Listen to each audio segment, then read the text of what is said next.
Good morning बच्चों। सबसे पहले आज हम लोग देखेंगे लेसन 1 का ही हमारे आसपास के पदार्थ जो लेसन हम पढ़ाना शुरू किए थे, तो उसमें तुम लोगों को थोड़ा सा बताएं कि ठोस, द्रव और गैस में क्या अंतर है। ठीक है, लेकिन आपका मेन टॉपिक जो था वो गतिज आणविक सिद्धांत के आधार पर व्याख्या करनी थी। ठोस, द्रव और गैस पदार्थ के तीनों अवस्थाओं की व्याख्या करनी थी। तो उसमें तीनों अवस्था में किन किन बिंदुओं को हम लोग बता सकते हैं, इसको हमने यहाँ पर लिखा है। आप अपनी कॉपी में जब लिखेंगे इसी के आधार पर लिखोगे। ठीक है, जैसे द्रव्य का गतिज आणविक सिद्धांत के अनुसार पहला पॉइंट है अणु, यानी पदार्थ के जो छोटे छोटे कण होते हैं इतने सूक्ष्म होते हैं कि इन कणों को, इन सूक्ष्म कणों को अणु कहते हैं। यानी पदार्थ का निर्माण अणुओं के द्वारा हुआ है। पदार्थ का निर्माण जिन सूक्ष्म कणों के द्वारा हुआ है उसको कहते हैं अणु। ठीक है, दूसरा है अंतरा आणविक स्थान। जैसा कि बताए हैं कि पदार्थ की संरचना में जो आणविक संरचना होती है वह अणु कहलाते, छोटे छोटे कण जो होते हैं अणु कहलाते हैं। और अणुओं के बीच में, दो अणुओं के मध्य जो स्थान होता है उसको कहते हैं अंतरा आणविक स्थान, इंट्रामॉलिक्यूलर स्पेस। दो अणुओं के बीच के स्थान को अंतरा आणविक स्थान कहते हैं। इन दो अणुओं के मध्य आकर्षण बल कार्य करता है। अब कैसे आकर्षण बल कार्य करता है इसको हम देखते जाएंगे। आकर्षण बल, दो अणुओं के मध्य जो आकर्षण बल कार्य करता है उसको कहते हैं अंतरा आणविक आकर्षण बल, intramolecular attractive force, intramolecular attractive force. ठीक है, दो अणुओं के मध्य लगने वाला आकर्षण बल अंतरा आणविक आकर्षण बल है। क्लियर है इतना?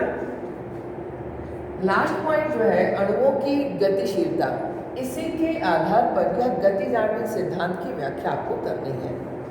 यह जो अणुओं की गतिशीलता है, अगर हम देखें तो पदार्थ के जो अणु होते हैं, ठोस के अणु जैसे बिल्कुल पास पास होते हैं, द्रव के अणु कुछ दूर दूर होते हैं ठोस की तुलना में, ये चूंकि पहले बता चुके हैं। और गैस के अणु बहुत दूर दूर होते हैं, अर्थात इनके गुणों के आधार पर, संरचना के आधार पर अगर देखें तो ठोस के अणु बिल्कुल पास पास होते हैं, द्रव के अणु ठोस की तुलना में दूर दूर होते हैं और गैस के अणु बहुत दूर दूर होते हैं। ठीक है, तो यह जो अणु की संरचना है इसमें अणुओं की ऊर्जा के आधार पर, अणुओं की गतिशीलता अणुओं की ऊर्जा के आधार पर इसकी व्याख्या की जाती है।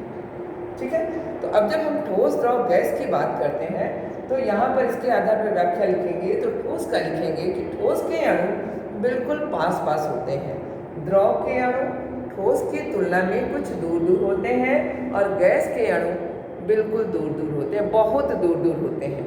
ठीक, दूसरा पॉइंट जब लिखेंगे तो ये लिखेंगे, तीनों का मैंने एक साथ बताया है, ठोस, द्रव, गैस। ठोस के अणुओं में अंतरा आणविक स्थान बिल्कुल नहीं के बराबर होता है, क्योंकि अणु इसमें एकदम चिपके हुए हैं, एकदम एक दूसरे के साथ जुटे हुए हैं। यहाँ देख रहे हो ना, कोई स्पेस नहीं है। इसका मतलब कि द्रव, ठोस के अणुओं में कोई स्पेस नहीं होता है। द्रव के अणु ठोस की तुलना में कुछ दूर दूर है, तो इनके अणुओं के मध्य आकर्षण स्थान होता है, अंतरा आणविक स्थान पाया जाता है। और गैस के अणु इतने दूर दूर होते हैं कि अंतरा आणविक स्थान बहुत अधिक होता है, बहुत अधिक इनका स्थान होता है। ठीक, अब तीसरा पॉइंट आता है अंतरा आणविक आकर्षण बल। तो चूंकि ये अणु एकदम, ठोस के अणु एकदम सटे हुए हैं, इसलिए इनमें आकर्षण बल भी अधिक होगा, इनमें आकर्षण बल का मान अधिक होगा, क्योंकि एक दूसरे के नज़दीक है। जो वस्तु जितनी नज़दीक होती है आकर्षण बल उतना ही अधिक होता है। जैसे क्लास में पढ़ाते समय आगे वाले बच्चों का जो आकर्षण होता है ब्लैक बोर्ड की तरफ, पीछे वाले बच्चों का कम होने लगता है। जैसे जैसे दूरी बढ़ती है आकर्षण बल का मान कम होने लगता है। ठीक है, तो यहाँ भी वही है, अणु जब बिल्कुल पास पास है तो इनमें आकर्षण बल का मान अधिक होगा। इसकी तुलना में क्योंकि ये दूर दूर है तो इनमें अंतरा आणविक आकर्षण बल कम होगा। और गैस के अणु बहुत दूर दूर है, इसलिए इनमें आकर्षण बल नहीं के बराबर है, बिल्कुल नहीं होता है। इतना दूर दूर होते हैं कि कोई आकर्षण बल वहाँ काम नहीं करता है। अब ये आकर्षण बल क्यों काम करते हैं? अणुओं की गतिशीलता के आधार पर अगर हम देखें तो इनमें आकर्षण बल पाया जाता है। गतिशीलता होती है, प्रत्येक वस्तु के प्रत्येक कण में दो प्रकार की ऊर्जा पाई जाती है। कौन कौन सी ऊर्जा है? स्थितिज ऊर्जा, मैं यहाँ लिखती हूँ, गतिज ऊर्जा और स्थितिज ऊर्जा। ठीक है, गतिज ऊर्जा और स्थितिज ऊर्जा दो प्रकार की ऊर्जा होती है।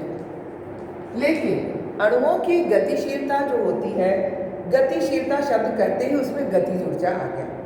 ठीक, किसी वस्तु, यदि कोई वस्तु गतिशील है या किसी वस्तु में गतिशीलता है तो उसमें गतिज ऊर्जा है। ठीक, लेकिन यहाँ पर ये अणु, ठोस के अणु इतने पास पास हैं कि इनमें कंपन भर होता है। आकर्षण बल के कारण ये एक दूसरे से बंधे हुए रहते हैं, तो केवल यह कंपन करता है। इनमें गतिशीलता, गतिज ऊर्जा कम होती है, स्थितिज ऊर्जा अधिक होती है। स्थितिज ऊर्जा का मतलब किसी स्थिति विशेष में पाई जाने वाली ऊर्जा स्थितिज ऊर्जा कहलाती है। तो अणुओं की गतिशीलता में अगर हम देखें तो ठोस के अणुओं में स्थितिज ऊर्जा का मान अधिक होता है और गतिज ऊर्जा कम। यहाँ लिखते हैं, ठोस के अणुओं में क्या होता है? स्थितिज ऊर्जा अधिक होती है, स्थितिज ऊर्जा अधिक होती है और गतिज ऊर्जा कम होती है। ठीक है, इस गतिज ऊर्जा के कारण ही गतिज ऊर्जा कम होती है। इसके गतिज ऊर्जा कम होने के कारण से इसमें केवल कंपन होता है। द्रव में ठोस की तुलना में स्थितिज ऊर्जा और गतिज ऊर्जा दोनों ही पाए जाते हैं। तो स्थितिज ऊर्जा इसकी अधिक होती है, गतिज ऊर्जा ठोस की तुलना में थोड़ी अधिक होती है। इसलिए यह स्वतंत्र होकर के अपने स्थान पर घूमते रहते हैं, एक दूसरे से टकराते रहते हैं, लेकिन अपने सतह को छोड़ करके नहीं जा सकते हैं। ठीक है, तीसरी स्थिति होती है गैस की। उसमें अणु इतने दूर दूर होते हैं कि ये किसी भी दिशा में गतिशील होते हैं, यानी इनकी स्थितिज ऊर्जा नहीं के बराबर होती है और गतिज ऊर्जा सबसे अधिक होती है। क्लियर है इतना सबको? तो ठोस, द्रव, गैस के आणविक सिद्धांत को इन चार बिंदुओं के आधार पर आप लिखोगे। ठीक है, इसी पर मैं क्वेश्चन भी दे रही हूँ। इसके बाद आगे टॉपिक हम लोग देखेंगे कि इस गतिज ऊर्जा के आधार पर या गतिज आणविक सिद्धांत के आधार पर जमने की क्रिया, क्वथन की क्रिया, गलन की क्रिया किस प्रकार से होती है, इसको हम लोग देखेंगे।